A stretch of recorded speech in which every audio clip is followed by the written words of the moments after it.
Bonjour les coquets, les coquettes, j'espère que vous allez bien. Aujourd'hui, on se retrouve pour un Get Ready With Me spécial nouveauté.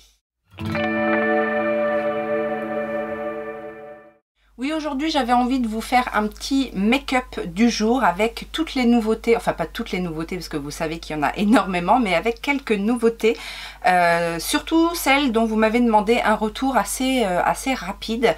Alors, j'ai réalisé ce look, on va voir ensemble ce que j'ai utilisé pour le teint et pour les yeux et la bouche. J'ai choisi des produits principalement des nouveautés. Alors dans le lot, il y en a que j'ai déjà testé auparavant et donc du coup je vais pouvoir vous donner un petit peu mes premières impressions sur les produits. D'autres, c'est un vrai crash test, donc vous aurez en live mes sentiments par rapport à ces premiers tests.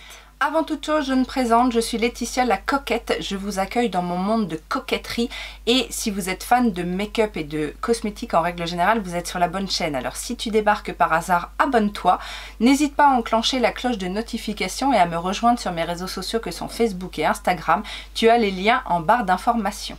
Je t'invite également à liker la vidéo avant d'oublier, ainsi que de laisser ton commentaire, que ce soit une réaction au niveau de la vidéo, de ce que tu vois, ou bien pour te présenter si c'est ta première fois dans les coquetteries. J'ai donc rassemblé dans ce petit Get Ready With Me des nouveautés, principalement des produits de la marque Glam Shop pour le teint, parce que c'est un petit peu une découverte. Après avoir découvert les produits pour les yeux, on va découvrir les produits pour le teint. J'ai également sélectionné quelques produits de la marque Kaleidos, puisque vous vouliez avoir mes ressentis par rapport aux derniers produits arrivés dans ma collection. J'ai également, pour information, utilisé certains produits de chez Morphe, là, de la collection Disney, et les autres produits de chez Outrera que je n'avais pas encore testé, et j'ai aussi utilisé l'éponge de chez Freyara que je trouve très bien, que j'utilise depuis un petit moment maintenant, et que ce soit celle-ci ou la rouge qui est à laver, je les aime beaucoup. Alors on va commencer avec le teint et pour le teint j'ai décidé d'utiliser pour la première fois la base Revlon Photo Ready, donc la Perfecting Primer que j'ai chopé sur le site Beauté Privée pour rappel à 6,90 €.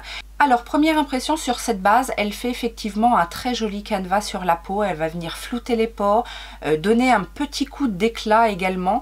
La texture est un petit peu crémeuse, on m'avait dit dans certains commentaires qu'elle pouvait être un peu épaisse. Je n'ai pas trouvé qu'elle était trop épaisse, en tout cas en termes de sensation sur le visage. Après c'est vrai que ça n'est pas une base comme une base crème gel qui va se fondre complètement à la peau. Elle vient effectivement faire une barrière sur la peau, entre la peau nue et le maquillage. Après, en termes de sensation sur le visage, j'ai pas l'impression d'avoir des couches épaisses sur le teint. Après, je ne peux pas vous dire du coup au niveau de la tenue du make-up, mais ce que je peux vous dire en tout cas, c'est que tout s'est très bien comporté à l'application avec cette base.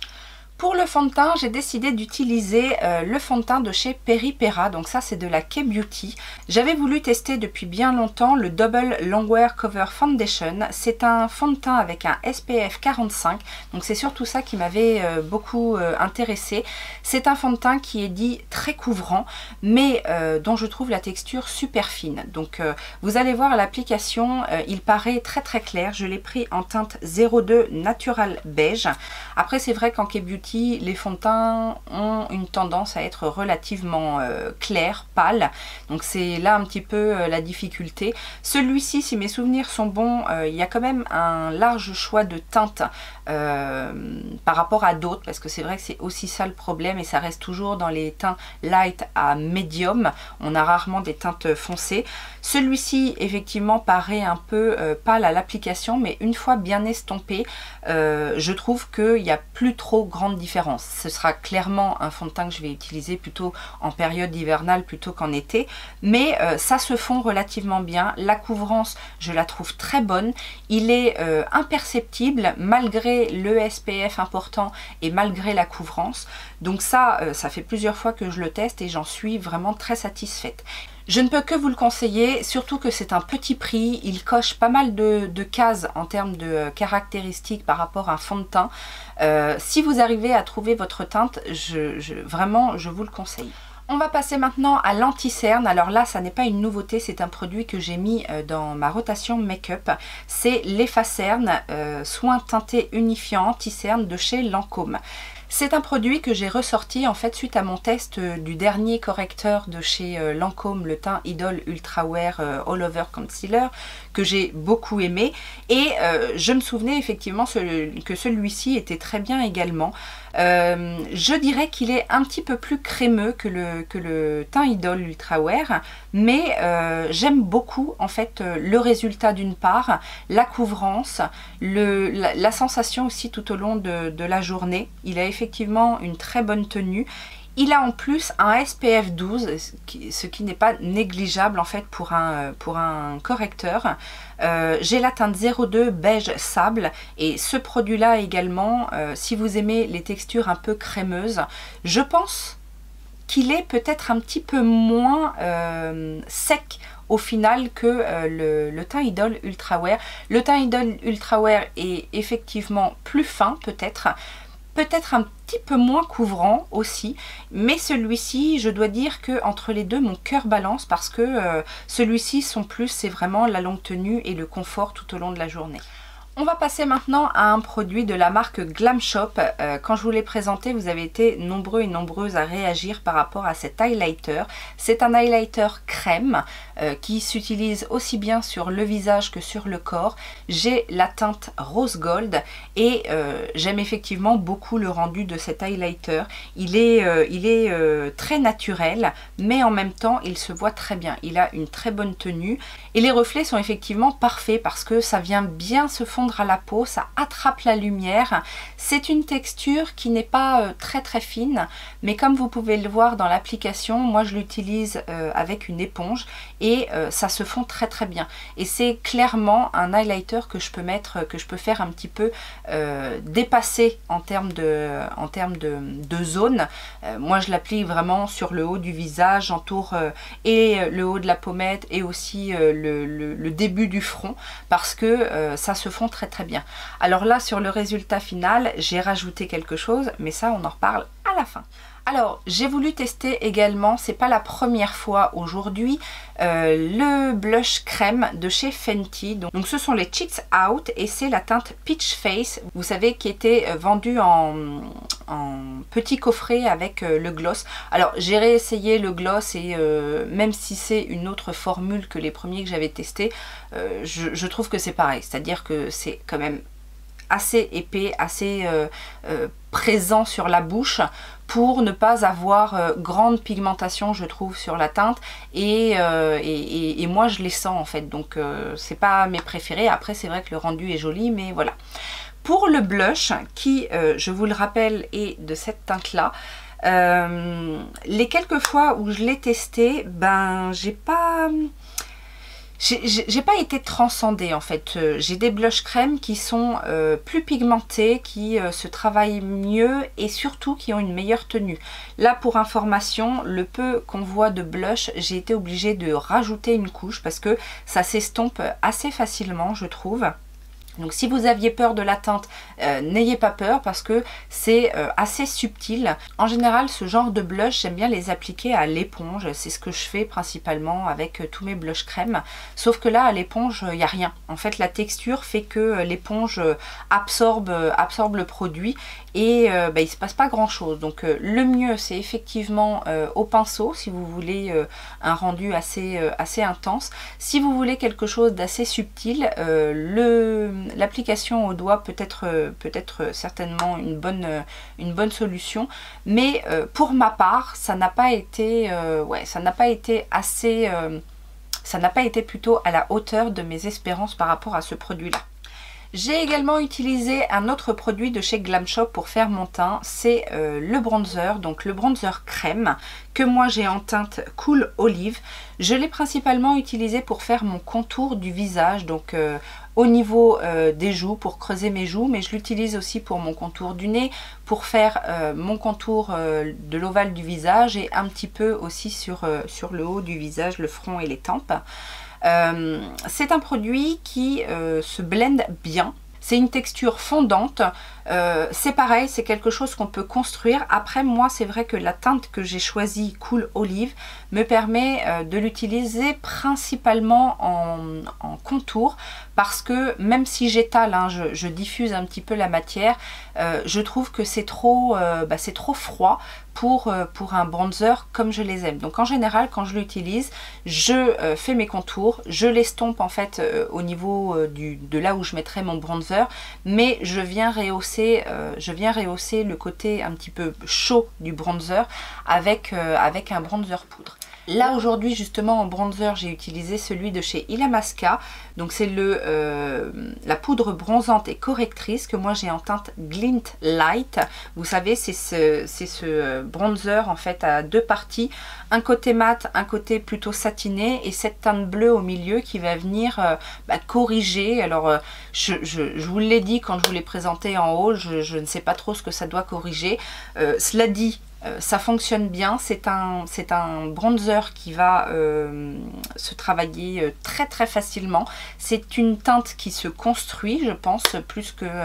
voilà, enfin vous ne pouvez pas vous rater avec ce genre de bronzer, mais c'est vrai que du coup je l'ai souvent utilisé en combo avec le contouring, enfin le bronzer crème de chez Glam Shop, et ça vient non seulement rehausser le côté chaud du bronzer, mais ça vient aussi sceller la partie crème du bronzer Glam Shop.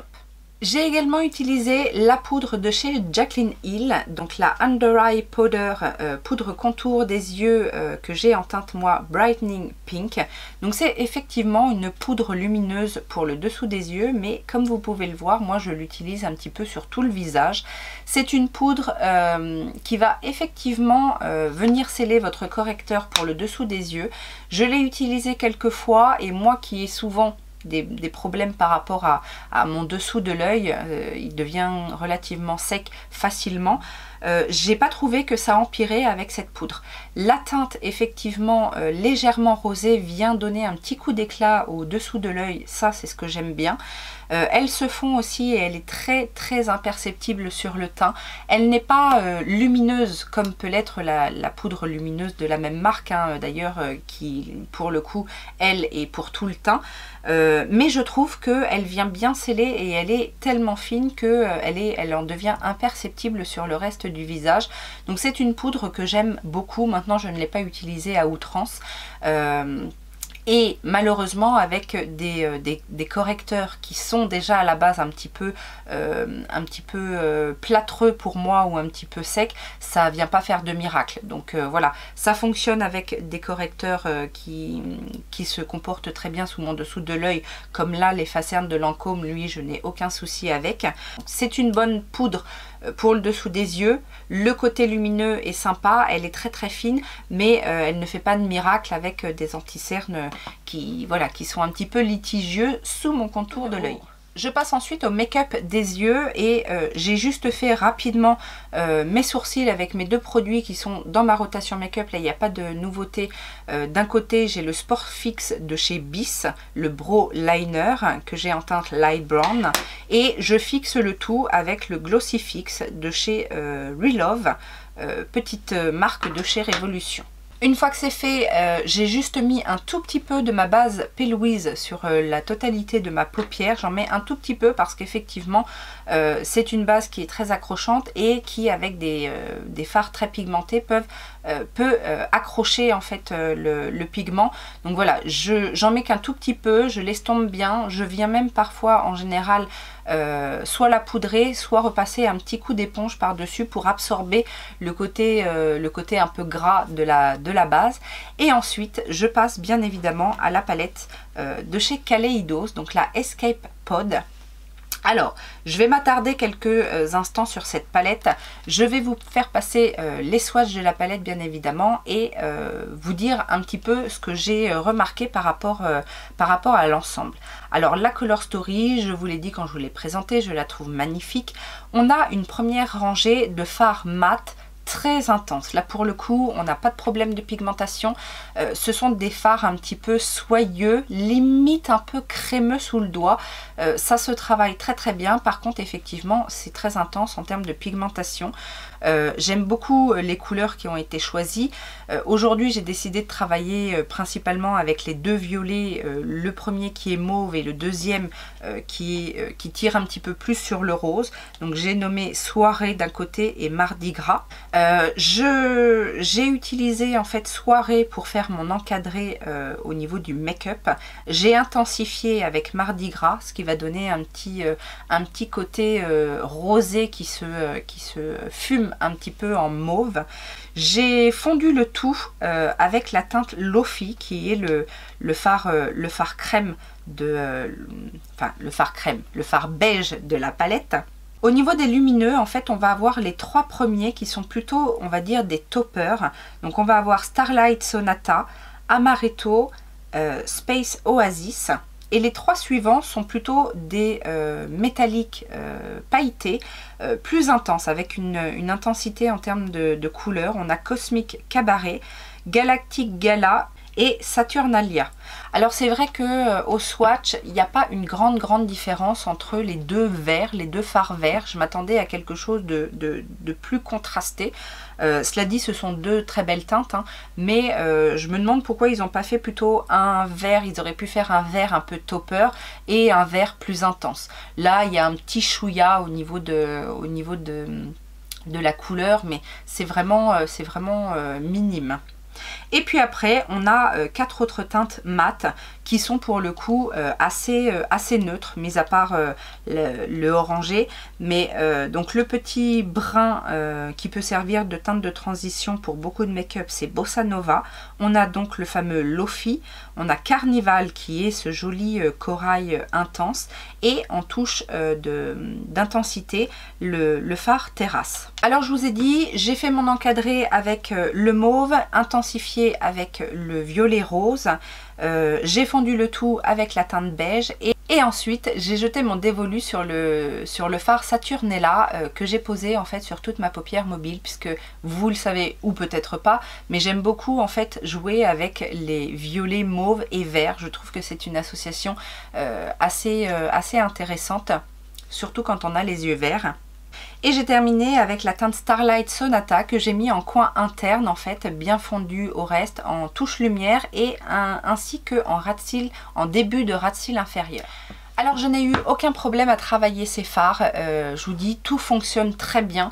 Les teintes lumineuses ne sont pas trop poudreuses, j'ai pas eu énormément de chutes à l'utilisation de ces fards. Surtout que la teinte que j'ai mis en highlight, je l'ai utilisée avec un des petits pinceaux justement de chez Morphe, de la collection Disney. Donc je vous disais, j'ai utilisé 3 pinceaux de la collection. Les deux qui m'intéressaient beaucoup puisqu'ils sont en dôme, et également les stompers que j'ai utilisés pour fondre mes couleurs tout simplement. Ils fonctionnent très bien et j'aime beaucoup cela, et j'allais vous dire, j'ai utilisé en fait le pinceau le plus petit conique pour mettre ma touche lumière, et je n'ai pas mouillé le pinceau. Et comme ce sont des fards avec des particules de paillettes, je m'attendais à avoir plein de chutes en utilisant le fard comme ça, et ça n'a pas été le cas. Donc vraiment rien à redire sur cette palette, elle est pour le moment en tout cas parfaite par rapport à l'idée que je m'en faisais. J'ai fignolé le look avec un des crayons de la marque Shiglam, donc de la collection Chromazone. J'ai utilisé la teinte Vertigo qui me semblait être la plus adaptée en fait au look du jour, puisque c'est un violet avec des reflets un petit peu bleu, gris. C'est une très jolie teinte. Ça s'est magnifiquement appliqué, que ce soit dans la muqueuse, et je l'ai également utilisé pour faire mon ras de cils supérieur, histoire de donner un petit peu plus d'intensité au regard. Franchement c'est super crémeux, en plus là ça commence à faire quelques heures que je porte le make-up, et ça n'a pas du tout bougé. Vraiment ça, pour le prix, c'est indétrônable. Et en mascara, j'ai voulu tester le Daryl Magnet de chez Benefit, qui est entré dans ma collection dernièrement. C'est ma sœur qui me l'a offert. Alors, première application aujourd'hui, je dois vous dire que je suis assez étonnée de ce mascara. Au premier coup de pinceau dans mes cils, je me suis dit ouais, bof, ça va pas être terrible. Et en fait, plus je travaillais la frange de cils et plus je voyais mes cils se recourber, s'allonger et vraiment se déployer de manière très jolie. Alors, c'est la première fois que je l'utilise, donc voilà, première impression plutôt bonne en termes de courbure, de déploiement et d'allongement des cils. Ça manque pour le coup, pour moi, de volume. Maintenant, je vais voir un petit peu comment il évolue dans le temps, parce que c'est vrai que des fois, en prenant de l'âge, un mascara s'épaissit et du coup, le volume peut apparaître à ce moment-là. Peut-être aussi le tester avec ma base, qui est la base à cils de chez Morphe en ce moment, voir un petit peu comment ça fonctionne. Mais en tout cas, aujourd'hui, j'ai mis 2 couches et effectivement, j'ai trouvé que ma frange de cils remonter. En fait, c'est vraiment cet effet-là que ça fait à l'utilisation, c'est que les cils se déploient et ouais, comme si la frange de cils en fait se rétractait pour bien se placer au niveau de la courbe en tout cas. Pour les lèvres, petit combo assez sympa. J'ai utilisé d'un côté le crayon, ce sont des crayons multifonctions hein, chez Morphe. J'ai utilisé la teinte Forecast qui est cette teinte un petit peu taupe qui, je pensais, allait bien se combiner avec le rouge à lèvres de chez Kaleidos. Donc, je vais faire encore une petite aparté puisque j'ai testé pour la première fois ces rouges à lèvres là. Je vous ai fait également des swatchs des teintes. Donc, on a de gauche à droite la teinte Bear.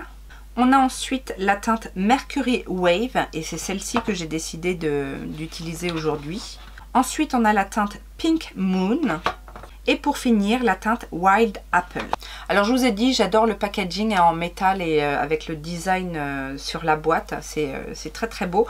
Maintenant, l'important c'était de savoir ce que valaient ces rouges à lèvres. Alors comme l'idée que je m'en faisais, c'était effectivement une texture assez fine, un effet un peu poudré et c'est tout à fait ça. C'est un soft matte, bien pigmenté, mais il faut quand même y revenir hein, pour avoir une opacité complète des lèvres. C'est une texture très crémeuse, assez fine, qui sèche relativement vite. Alors c'est pas un sans transfert puisque je vous dis entre deux j'ai fait ma petite vie, j'ai bu, j'ai fumé, il y a un petit peu de transfert mais ça va. J'ai l'impression que ça a quand même une bonne tenue et j'aime beaucoup cette teinte. En fait c'est tout à fait le genre de teinte que j'aime porter. C'est entre le brun, le mauve, le taupe. C'est une couleur relativement intense mais qui passe partout en fait, qui passe partout, qui passe assez bien et pour le moment je les trouve très confortables, donc vraiment rien à redire. Pour information, je crois que le bundle de 4 rouges à lèvres est à une trentaine d'euros sur le site Kaleidos, donc je trouve que c'est un bon rapport qualité-prix. J'ai scellé mon make-up avec le setting spray de chez LA Girl, le shimmer spray que j'ai en teinte rose gold. Ça, rien de nouveau, ça fait partie de mon Project Pan rotation make-up. Et une fois que j'avais tout terminé, je vous ai dit, j'ai dû remettre un petit peu de blush puisque j'avais vraiment perdu en intensité. Et comme je trouvais que mon highlighter était trop subtil, eh bien j'ai décidé de fignoler tout ça avec le fameux highlighter multichrome de chez Kaleidos. J'ai nommé le Space Age en teinte Gifted. Et c'est celui que je porte là. Alors vous voyez, il se voit, hein, il est quand même assez intense. Dans la vraie vie par rapport à la caméra, vous voyez peut-être pas, mais il y a un joli reflet rose mauve qui matche très bien avec le reste du make-up. Ça se fond magnifiquement. Ça a un effet effectivement un petit peu glacé.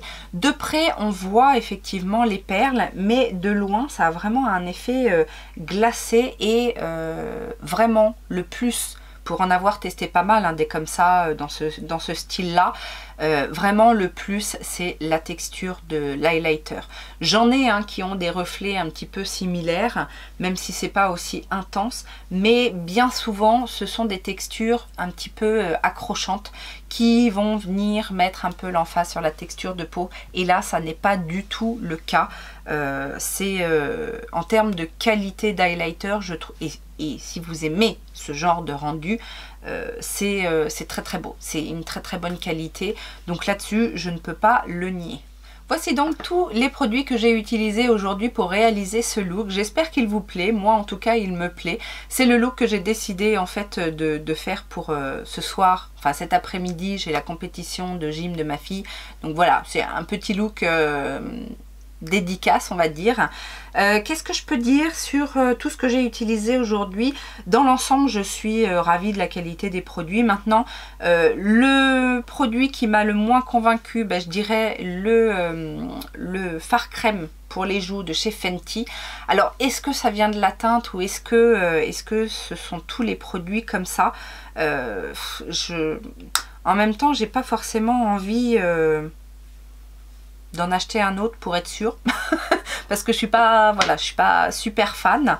Et le produit top de cette vidéo, sans hésitation, c'est la palette Escape Pod de chez Kaleidos. C'est vrai que j'ai tardé à mettre la main dessus, mais c'est vraiment une très très belle palette. Et si vous aimez la Color Story, le gros avantage c'est que la qualité est là quoi. Donc voilà. J'espère que cette vidéo vous a plu. N'hésitez pas à me laisser un petit commentaire, à me dire quel est votre produit préféré, si vous avez déjà testé ou si vous avez envie de tester certains des produits du jour. Et puis on n'oublie pas les petits pouces en l'air. Et en attendant une prochaine vidéo, bien évidemment, je vous fais plein de gros bisous. Ciao ciao.